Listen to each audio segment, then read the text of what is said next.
Hello everybody, welcome back to the Gear Shed. Got another flashlight slash torch review for you today. Today we're having a look at something called the Nebo Big Larry. Now this is a cob light, so we'll talk a little bit about cob lights in a minute. First up, comes in this little cardboard box, very exciting, and we'll just put that straight in the recycling because no one cares. So first up, let's have a talk about outputs, runtime, a little bit about construction. Then we'll talk about the cob light itself and why it is what it is. And then talk about some batteries as well, because there's a little bit of confusion about what you can run in this battery-wise. So first up, run times. Now this has 3 settings. It has a high, a medium, and a flashing. And the flashing is red light flashing. And other than that, it is all white. So high, so the first setting is high, which is 400 lumens output, and that is rated for 4.5 hours. Then you have 160 lumens is your low setting, and that's for 15 hours. Then you have your red flashing, which is 40 hours, and they don't give you how much lumens it puts out. It's fairly bright, so it's at least 100 lumens flashing. Now this is all made of alloy or aluminum if you come across the ditch. The tube itself is very overbuilt. It is quite thick alloy. This is not a light torch. It's not something you'd pop in your pocket and forget about. It's got some gravitas to it for sure. It is powered by 3 AA batteries, so obviously they add a little bit more weight in there as well. But yeah, this aluminium tube is way overbuilt. I think weighing it with the batteries, it's well over 200 grams, which is quite a bit for a torch the size. It could almost double as a baton. Yeah, so it's got a fair bit of gravity to it. It just has a single button on the top, which you cycle through the 3 modes. So one push for high, push again for medium, push again for red flashing, and push for off. So you have to cycle through all the settings to turn it on and off, so you can't shortcut to anything like that. It has to go high, medium, and flashing before you can get anywhere. It has a very substantial magnet on the back, neodymium magnet. It will stick to anything metal, and it's well strong enough to hold up its own body weight and not move around too much. Oh, come on, focus. Now, with those run times, there's a couple of things to say about this. This is sort of always sold in hardware stores or mechanic shops, that sort of thing, as an inspection light. So sort of a tradesman's quality. They're not very expensive, hence perhaps the thick alloy construction. It's to keep the 2,000-pound gorilla away from the tool. The only things I can see for durability wise with this, it does have a reputation for being reasonably durable, dropping in the light. They don't give much in the way of specs about its durability of it. It's not fully waterproof, so it hasn't got a full waterproof rating. It's got an O-ring seal in the base. In here, there's a little O-ring seal. Whoops. But it's not waterproof in the sense that you could drop it in a puddle and be 100% sure it's going to work afterwards. So a little bit of drizzle, maybe a little bit of rain, but don't go dropping it in puddles or lakes or rivers, because chances are it's not going to work afterwards. I mean, the rubber switches, yeah, it's pretty good. It should keep most of that dry. But the other thing with this is because of this cob light on the top, this is just maybe acrylic, it's hard to know. Maybe wouldn't think it's polycarbonate. It's some sort of just clear plastic, perspex or something. So this doesn't appear to be that well sealed. It's just a press fit. So yeah, if you get it wet, it's probably going to affect this cob light in here and it's going to stop working. So cob light itself, and we'll talk about the circuitry inside, because of the price of it, there's not lots and lots of super sophisticated electronics in here. So the cob light itself is called Cob's chip on board, which just means there's lots and lots and lots of little LEDs that are connected straight to the circuit board. So there's basically no space between them.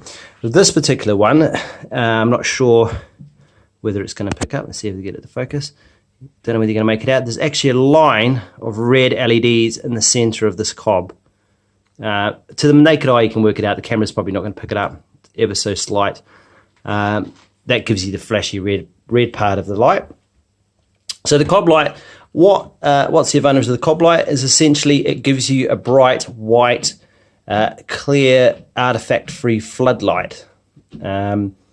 It's very even. There's no hot spots. There's no little black spots in it. It just lights like a wall of light. And if you hold this particular one about chin height, it gives you essentially from one end of your vision to the other end of the vision just white. So you put this in a room, it will light a room up, light up an engine bay of a car, that kind of thing. Dark roof space of your house, something like that. It'll easily light all that up so you can see everything almost like daylight. So the light itself that it puts out is quite a white light.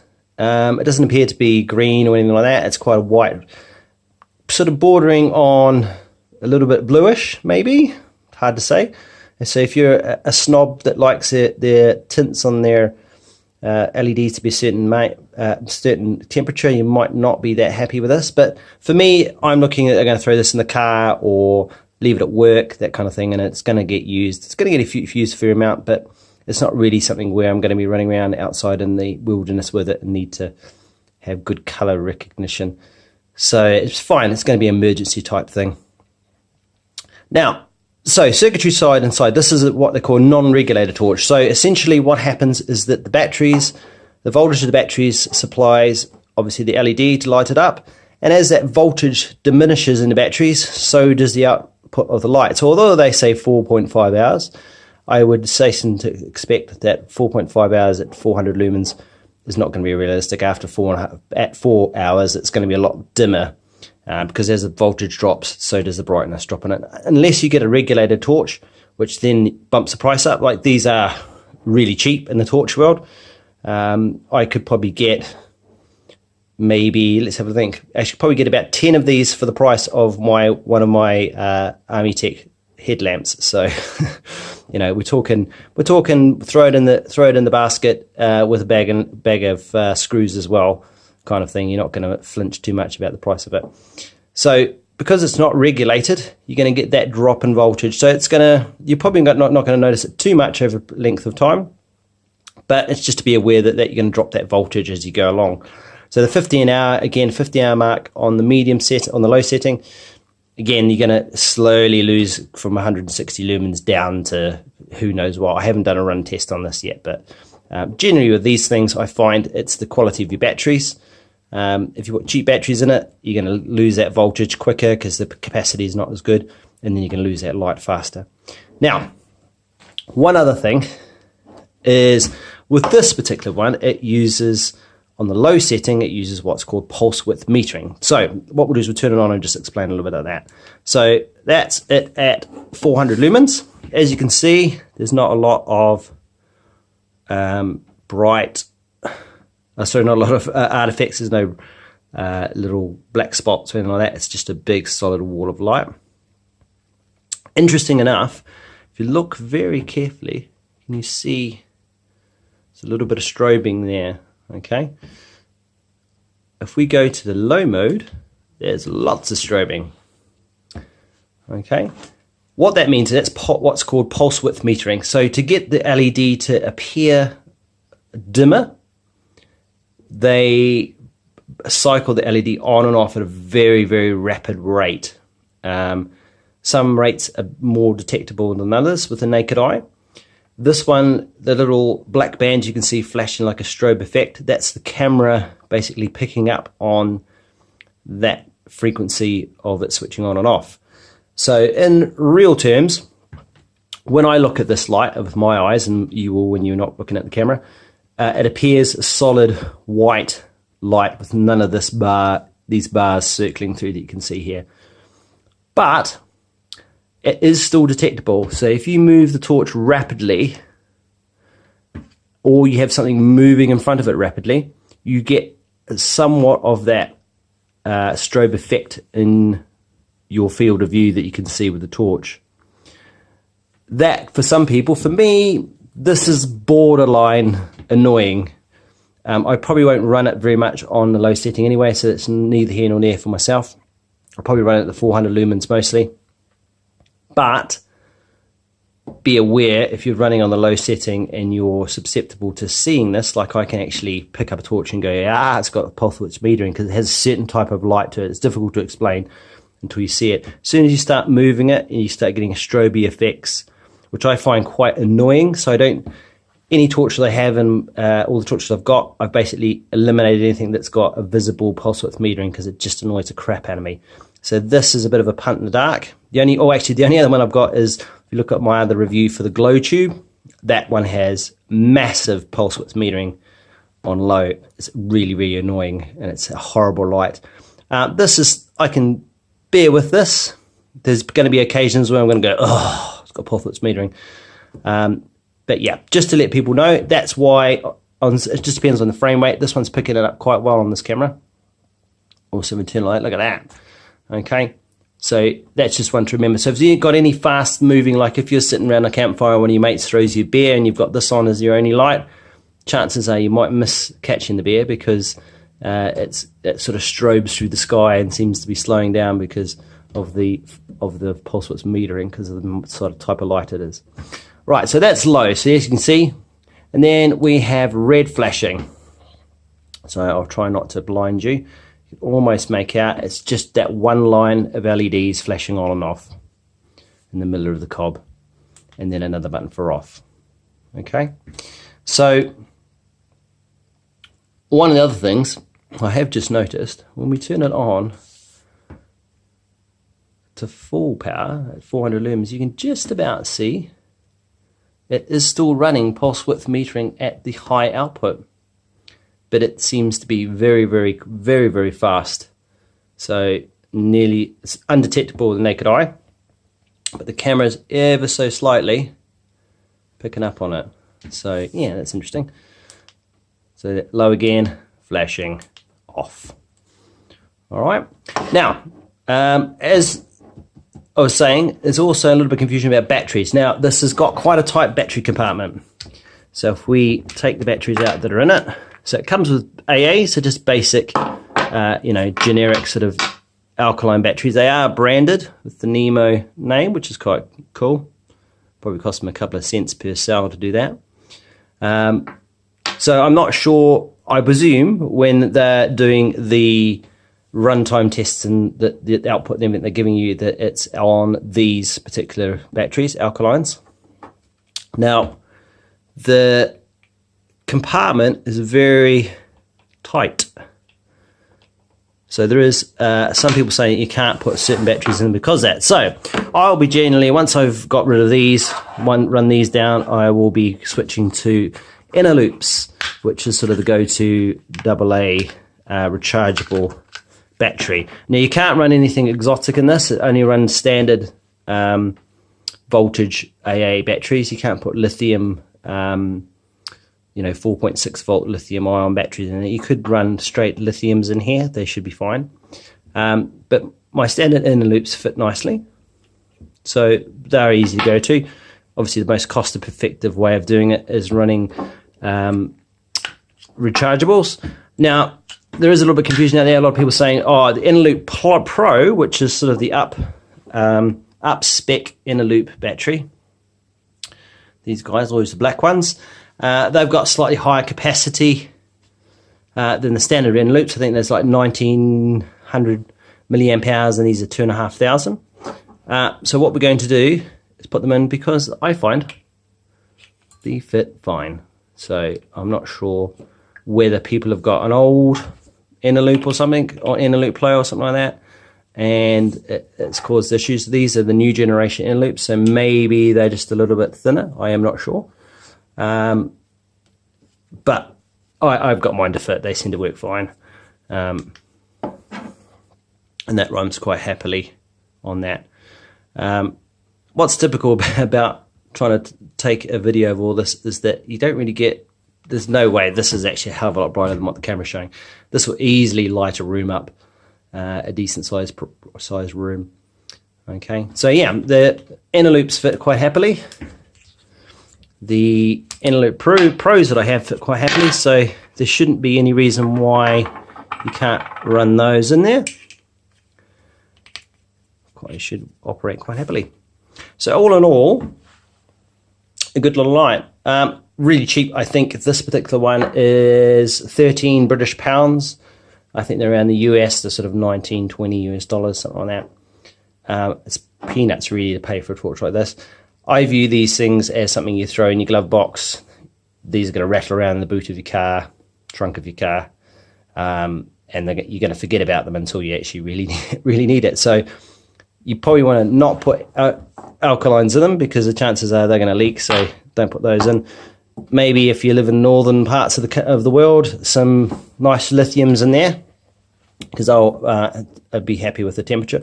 Although these are good down to sort of negative 20. These are a better bet. They're not going to leak in your flashlight, so throw some eneloops in there and you can recharge them hundreds and hundreds of times. So pros and cons really. Cheap, really good bright white light, very floody, gives you a big flood with no artifacts and no black spots in that, so that it's like having a huge lantern in your hand. So if you're in a dark building or in the house or working on your car or changing a tire, plenty of light for that. Fantastic. Not so good if you walk in a forest or something like that. It's not going to have any throw, so it doesn't go a long distance, but it will light up everything in the general vicinity of where you are. So that's cool. Having the magnet on the back is pretty sweet as well. So that's pretty easy to stick to anything metal. So that helps you out in a big way. Running it on AA batteries, although I have thousands and thousands of funky different size batteries and lithium ion and all sorts of different voltages and stuff. AAs are still something, if I'm going to give a torch as a gift to somebody, it's usually an AA, because everybody's got them. You can go walk into any supermarket, any gas station, convenience store, anything like that, and you're going to be able to pick up enough batteries to get you going. If you're really stuck, you can usually salvage them out of something else, out of a remote control or kid's toy or something like that. So if it's in a survival situation, prepper kind of atmosphere, you've always got to have AAs kicking around. So that's an advantage. So you don't have to have extra chargers if you don't want. If you just want to run it on standard batteries, you can. So that's good. Sort of the cons, it's quite heavy. It is a hefty torch. By the time you put batteries in it, it weighs a lot. It's not something you want to throw in your pocket and walk around on a daily basis. I'm going to have probably this in the car or leave it at work where I can just pick it up and use it. I'm not going to be carrying it around in my pocket. It's quite, as you can see, it's quite substantial with the 3 AA batteries. It's quite a long body to it. What else don't like it? This glass, probably not the most durable of aspects. So if you drop things a lot, you're more than likely going to break that. But really, for the price, it's not going to matter. You're going to just get yourself another one. Not being fully waterproof is a little bit of a letdown. So if you drop it in a puddle, you want to try and whip it out as quickly as possible. You drop it in a lake or a river or something like that, it's probably going to stop working, I would think. It's not sealed enough to warrant that. And then the only other thing I don't like it is the pulse width metering, the flashy on and off bit. That I find annoying, but it's a cost thing. So generally, if you want to be regulating the torch or flashlight, that's when you start getting some bit more funky circuitry, and then the cost starts to skyrocket, which means obviously less desirable then.